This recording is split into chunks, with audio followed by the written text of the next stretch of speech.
Hello everyone. Today we are going to dive deep into Piaget's theory of cognitive development.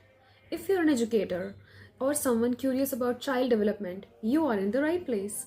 Today we are going to break down the theory and discuss how it plays out in the classroom. But before we get into it, let's start with an important question. How do children learn? Do you think they just absorb information from their environment, or is it more complex than that? Let's begin by introducing Jean Piaget. Jean Piaget was a pioneering Swiss psychologist renowned for his groundbreaking work in the field of child development. He is best known for his theory of cognitive development, which outlines how children progress through a series of four stages: the sensorimotor stage, pre-operational, concrete operational, and formal operational stages.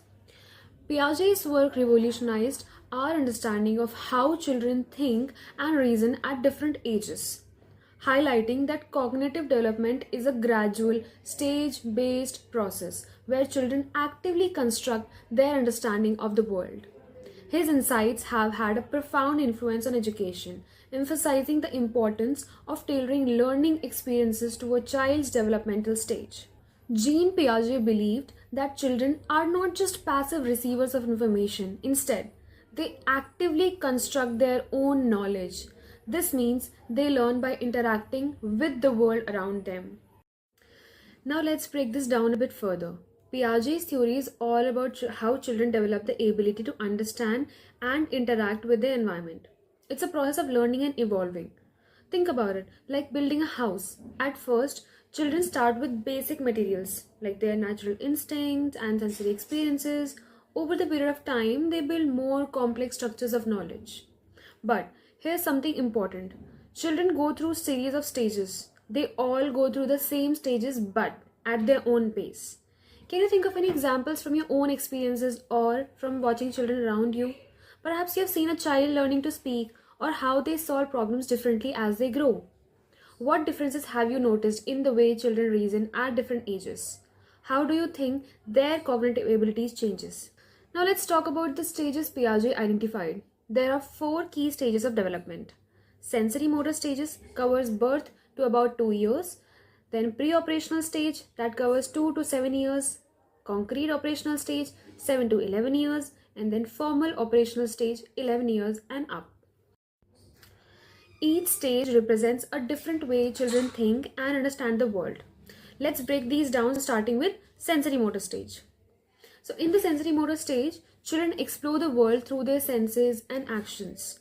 They learn basic concepts like object permanence. Now what is object permanence? It is the idea that objects exist even when they cannot see them. Imagine a baby who plays with a toy and then drops it. Eventually they realize it's still there, and even if they cannot see it anymore. At this stage, the world is really all about what they can see and touch. And as they grow, they develop more complex thinking abilities. Next, in the pre-operational stage, children start to use symbols and words. They can pretend that a toy car is a real car.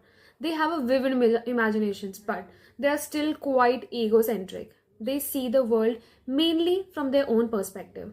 Ever seen a child argue with a friend because they cannot understand why the friend doesn't think like they do? That's so typical of this stage. So think about it for a moment. Can you recall a time when a child's imagination just surprised you? What kind of pretend play did they engage in? Write it down. This shows their development of symbols and abstract thinking. Now let's talk about the concrete operational stage. This is where children start to use logic. They can solve problems using concrete objects and are able to understand concepts like conservation. Where, for example, they understand that if you pour water from a tall, narrow glass into a short, wide glass, the amount of water stays the same. They are also getting better at organizing things into categories and recognizing relationships between the objects. Finally, we have come to the last stage, which is formal operational stage. This is where children can think abstractly, logically, and even hypothetically. They can solve problems in their heads without needing physical objects, which means they are starting to think like adults in some ways. They can also reason about things that don't exist yet, like future possibilities. So, how does this all apply to teaching? Teachers can create experiences that align with each developmental stage. For example, during the pre-operational stage, using visual aids and hands-on learning can really help children understand concepts, but as students move into the concrete operational stage, more logical tasks like simple math problems become appropriate, right? So take a moment to think about a lesson you have recently taught or seen taught. How could the teacher have adapted their approach to fit the developmental stage of the students? Share your thoughts. So, Piaget's theory is all about understanding where a child is in their cognitive development and tailoring teacher to meet them there. The goal is to create an environment that allows children to grow through their own experiences. Remember, cognitive development is not a race, it's a journey, and every child's path is unique. By embracing Piaget's stages and ideas, we can help all learners succeed. So, we have reached the end of this video. Thanks for joining me in exploring Piaget's cognitive development theory. I hope you have a new appreciation for how children develop and learn. If you have any questions, query, or want to discuss more, please feel free to comment down below. Thank you so much for watching. See you next time. Bye bye.